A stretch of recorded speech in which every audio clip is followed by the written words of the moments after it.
So we have here another disease ng mga manok, especially sa layers, yung tinatawag natin na egg drop syndrome or EDS. So this is a viral disease caused by adenovirus. Yung signs nito is yung pale egg. Of course, applicable lang siya sa brown eggs kasi yung puti. Puti naman yan, hindi man yan nagiging pale. So soft-shelled and shellless eggs by apparently healthy hens.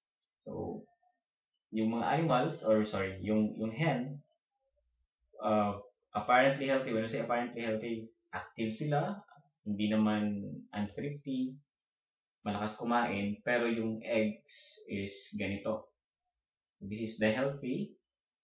Ito yung mga soft-shelled. Ito halos wala ng shell.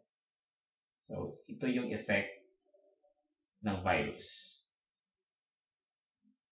Pag ganito yung itlog at hindi naman healthy yung animal, most likely iba yung disease nun. Most likely hindi yung egg drop syndrome. Kasi yung sa egg drop syndrome is apparently healthy hens lang siya makikita.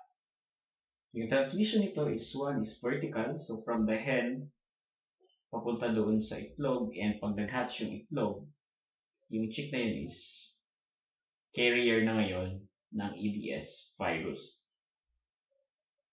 Also is direct contact and mga contaminated tools. So if you're going to compare yung reproductive organ ng healthy hen at saka yung may EDS, is ganito yung mangyayari. So ito yung sa healthy, ito yung sa may EDS. So ito yung sa ovary, nag-a-atrophy yung sa may EDS. By the way, yung pinakamalaki, this will be the next in line na mag-develop into egg.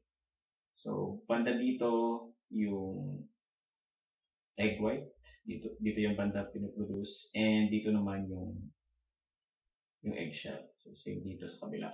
Kaya lang dito is nag-a-atrophy, lumiliit yung reproductive organ. So, this is the left part. Kasi yung sa manok naman, yung natitira na lang is yung left. Yung right side is nag-a-atrophy. So, to prevent, strict biosecurity and vaccination. Yung mga vaccines na available sa Philippines usually is hindi lang siya pang EDS, usually in combination with other viruses.